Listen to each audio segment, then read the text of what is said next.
Eu tenho visto pessoas olhando e dizendo: eu queria saber em que momento a minha chave vai virar. As coisas vão começar a acontecer na minha vida. Mas elas se esquecem que as grandes coisas começam de formas pequenas.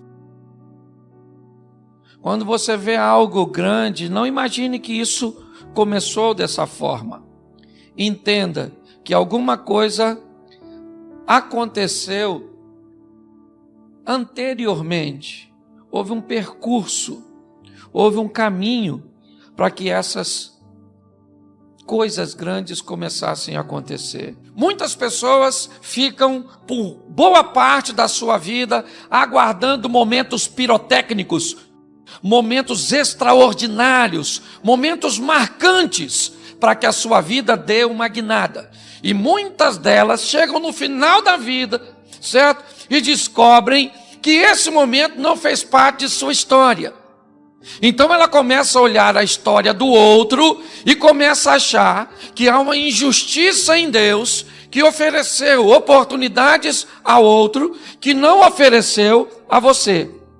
Porém, eu preciso que você entenda que as pessoas que você vê viver grandes coisas, na verdade, elas se aproveitaram da somatória das pequenas coisas e das pequenas oportunidades que vieram ao seu encontro ao longo da caminhada. As coisas grandes um dia foram pequenas. Então eu preciso mostrar a você que são momentos pequenos, aparentemente insignificantes, e que na maioria das vezes, a nível de regra, são esses momentos e coisas aparentemente pequenas, que vai pegar a sua vida financeira e vai mudar, que vai pegar a sua saúde e vai mudar, que vai pegar a sua vida ministerial e vai mudar, porque são coisas pequenas que fazem coisas grandes acontecer. Isso. Entenda isso, é muito importante, porque eu sei que a maioria de nós queremos viver o fantástico, o extraordinário, o sensacional. Então o que você está esperando? Um Big Bang. Você está esperando sua vida financeira mudar. Então o que você quer? Um momento que você tenha um dinheirão. Pare de esperar coisas grandes. Fique atento e seja sensível às coisas pequenas. Aprenda que é com pequenas coisas que você vai chegar muito longe. Pensa só, o cara morreu e deixou uma dívida que a mulher não tem como, mas ela vai procurar o profeta. Chega lá e diz: meu marido, teu servo, morreu, e tu sabes que ele temia ao Senhor, e agora vem um credor querendo levar os meus filhos como forma de pagamento. Aí Eliseu disse: ô minha filha, o que eu posso fazer pela senhora? O que a senhora tem? Ela falou: eu não tenho nada em casa não, porque tem gente que não pode viver crise que acha que não tem nada. O que eu quero que você entenda é que essa mulher está olhando para a coisa, certo? Pequena, e não está conseguindo ver saída. O que a senhora tem em casa? Nada além de uma botija de... O milagre dela vai ser a partir daquilo que ela... Pois é, querido. O milagre que você vai viver começa com aquilo que tu tem. Entendeu? Entendeu? Então coloque o que você tem para rolo. Monte uma estrutura com aquilo que você tem. A mulher disse: pastor, a única coisa, eu estou numa situação difícil, a única coisa que eu sei fazer na minha vida é cozinhar. Querido, faz uns salgados, faz uns doces. É bom em quê? A dona está com um restaurante, começou vendendo salgadinho. Entendeu? O que você tem é a matéria-prima que vai fazer você ir para onde deseja. Só que às vezes nós estamos tão ouvindo essas coisas mirabolantes, sabe? Essas coisas de televisão que dá prêmio de 1 milhão, 2 milhões, essa ascensão meteora, essas coisas extraordinárias que está todo mundo esperando.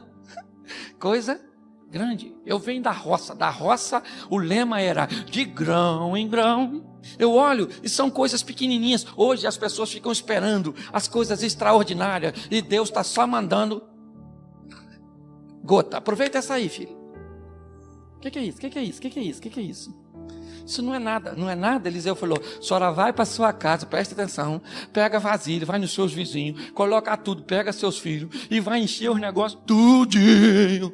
A partir do que a senhora... O que você tem? O que você tem hoje? Pare e pense, é pouco demais para você, mas coloque na mão do seu Deus. Entenda isso. Pare de olhar para o que você tem e diz, isso é muito pouco, com isso eu não vou a lugar nenhum. Sabe o primeiro carro que eu tive? Uma Brasília.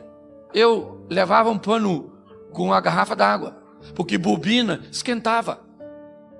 E aí eu molhava o pano, morrava na bobina, para o carro andar.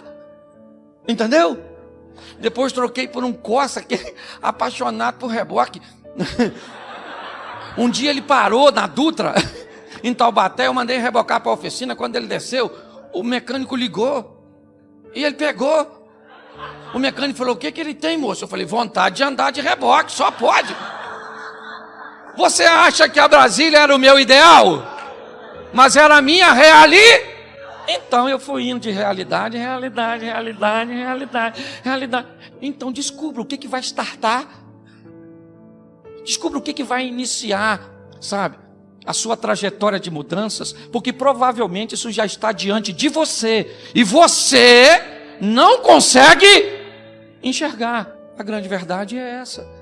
As coisas mudam de uma forma paulatina, gradativa, salutar, mas normalmente bem pequenina. E por isso grande parte das pessoas não consegue encontrar o que a maioria delas buscam.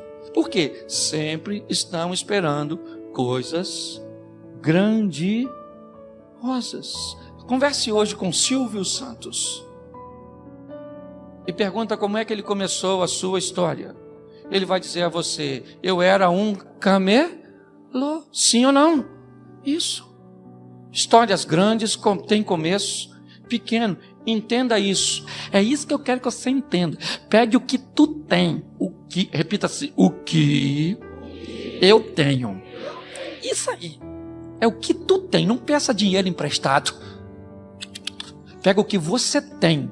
Sabe aquele desenho animado onde uma pequena bola de gelo caía e à medida que ela ia percorrendo o seu caminho, ela ia encorpando. Então a vida é assim. Se você for ouvir a história desses homens que estão aqui, e de muitos homens aí que estão me ouvindo, que hoje você considera como grandes, como pessoas influentes, como pessoas realizadas, pergunte como a história desses homens começaram. E você vai descobrir que a partir de coisas pequenas, que grandes coisas acontecem. E eu tenho muita gente esperando até hoje algo grande acontecer. Não se aproveitam das oportunidades que têm para viverem suas histórias. O máximo que algumas pessoas conseguem é se tornarem mero narradores de histórias alheias. Está na hora de você sair dos bastidores da vida, subir no palco para protagonizar sua própria história.